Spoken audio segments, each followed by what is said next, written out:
추수감사절은 교회력을 따르는 절기는 아닙니다. 여러분 잘 아시겠지만 미국에서 땡스기빙 데이를 선교사들이 가지고 와서 한국교회에 맞게 적용한 일종의 목회력이라고 우리가 표현하는데요.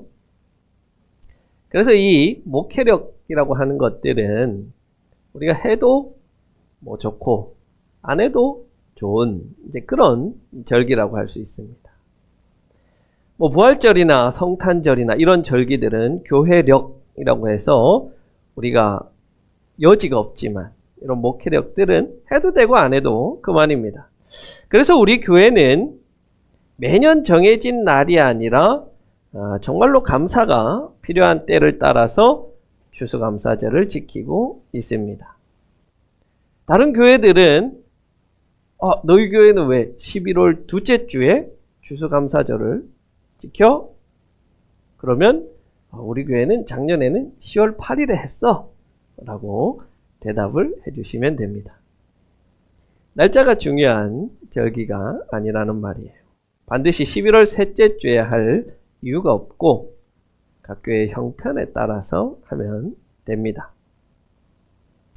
그렇다고 해서 추수감사절이라는 것 자체가 의미가 없는 것은 아닙니다. 감사하기 어려운 현대인들이 이 하루만큼은 하나님 주신 은혜를 생각하며 감사할 수 있다는 그것 자체만으로도 참 큰 날이다, 의미가 있는 날이다 라고 할 수 있습니다. 그래서 오늘은 모든 걱정과 근심, 세상적인 염려, 원망 이런 것들은 십자가 앞에 다 내려놓으시고 오늘만큼은 내게 주신 하나님 은혜에 감사할 수 있는 날들이 되기를 바랍니다. 자, 그렇다면 우리는 어떻게 성경에서 말하는 범사에 감사하라, 그렇게 항상 감사할 수 있을까요? 우리는 오늘 그것을 과거를 기억하며 감사하고 현재에 함께 하심으로 감사하고 미래에 행하실 일들을 기대함으로 감사할 수 있다면 범사에 감사할 수 있다, 모든 일에 감사할 수 있다 라는 그런 주제를 가지고 함께 말씀을 나누기 원합니다. 먼저 우리는 과거의 것을 기억하며 감사합니다. 요엘서를 보니까 요엘서에서는 메뚜기 재앙을 예언하고 있습니다. 이 장에서는 큰 메뚜기 떼의 습격으로 모든 먹을 것이 사라져 버렸다고 탄식하고 있습니다. 여기서 메뚜기는 실제로 동물 메뚜기를 가리키기보다는 북쪽에서 침략해오는 대적들, 북방에서부터 침략해오는 이민족, 특히 바벨론을 가리키는 것입니다. 바벨론의 공격은 마치 큰 메뚜기 떼가 모든 것을 집어삼키는 것처럼 이스라엘을 피폐하게 만들었습니다.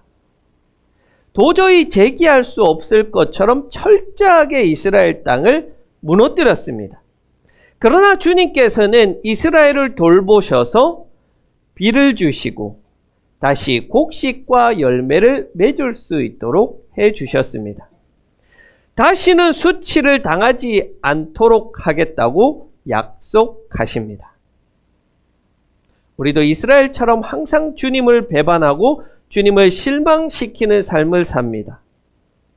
그러면 우리를 하나님은 포기할 만도 하신데 하나님은 언제까지나 우리를 붙잡아 주시고 회복시켜 주셔서 우리가 지금까지 이렇게 살아가고 있습니다.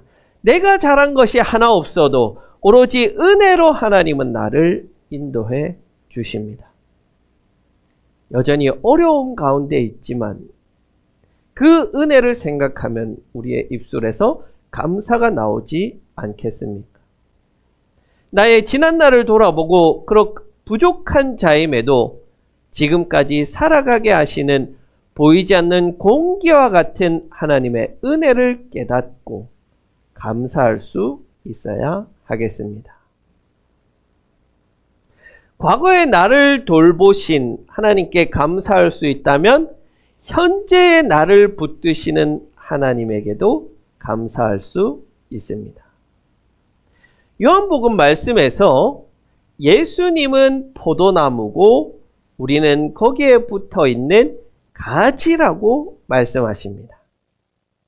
그리고 예수님께 붙어서 열매를 맺으라라고 명령하세요. 중요합니다. 우리 믿는 자들에게는 열매 맺는 일이 아주 중요하죠. 그런데 어떻게 열매를 맺을 수 있냐면 예수님께서 이렇게 말씀하세요. 내 안에 머물러 있어라. 그리하면 나도 너희 안에 머물러 있겠다. 그렇게 예수님이라는 나무에 붙어만 있으면 열매 맺을 수 있다는 거예요. 딱히 우리가 무언가를 하지 않아도 됩니다. 왜냐하면 농부 되시는 하나님께서 최고로 좋은 나무에 우리를 딱 접붙임해 주셨기 때문에 그래요. 가지를 잘라서 최고로 좋은 영양분을 공급해주는 나무에 붙여주신 거예요. 그러면 가지는 뭐 하면 돼요?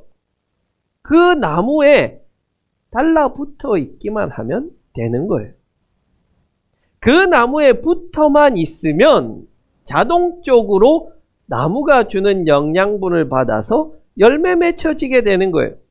농부가 알아서 열매 맺혀지도록 물도 주고 농약도 치고 거름도 주고 때를 따라 철을 따라서 다 먹이고 입혀주십니다. 우리 오늘 여러 과일들이 있는데 샤인머스켓이 있습니다. 포도죠. 이렇게 풍성한 포도 열매가 열리기 위해서 가지가 힘써서 무엇을 해야지 이런 좋은 열매가 열리겠습니까? 가지가 무슨 수고를 해야겠습니까? 아무런 수고를 할 필요가 없습니다. 수고는 누가 합니까? 농부가 하는 것이죠. 봄이 되면 가지치기를 해주고 거름을 주고 비료를 주고 꽃이 피면 수정시키고 열매가 열리면 솎아주고 농약을 치고 열매가 커지면 포장지를 씌워서 벌레가 먹지 못하도록 해줍니다. 그거는 가지가 할 일이 아니라 농부가 할 일이에요. 그러면 가지는 뭘 하느냐? 하는 게 없어요. 농부가 하지. 열매는 내가 힘쓴다고 맺어지는 게 아니라 예수님이라는 나무에 붙어만 있으면 하나님께서 맺도록 하시는 겁니다. 하나님이 수고하시는 거예요. 내가 예수님을 붙잡고 있으면 예수님도 나를 놓지 않는다는 거예요. 지금도 예수님은 여러분을 꼭 붙잡고 계십니다. 예수님이라는 나무에서 떨어지지 않도록. 여러분이 믿음 생활하는 것, 신앙 생활하는 것, 교회에 나와서 예배하는 것은 내 의지로 하는 것, 그저 되는 것이 아니라 예수님이 여러분을 꼭 붙잡고 있고 농부가 시마다 때마다 좋은 것들을 주시기 때문에 가능한 거예요. 그 은혜 없이는 아무것도 되는 것이 없습니다. 우리는 그것을 기억해야 합니다. 감사해야 합니다. 지금도 나를 붙잡고 놓지 아니하시는 예수님의 은혜, 열매 맺게 하도록 모든 좋은 것을 우리에게 주시는 농부 되시는 하나님의 수고하심, 그게 여러분의 신앙의 열매라는 사실을 기억하십시오. 마지막으로 우리는 미래를 놓고 감사해야 합니다.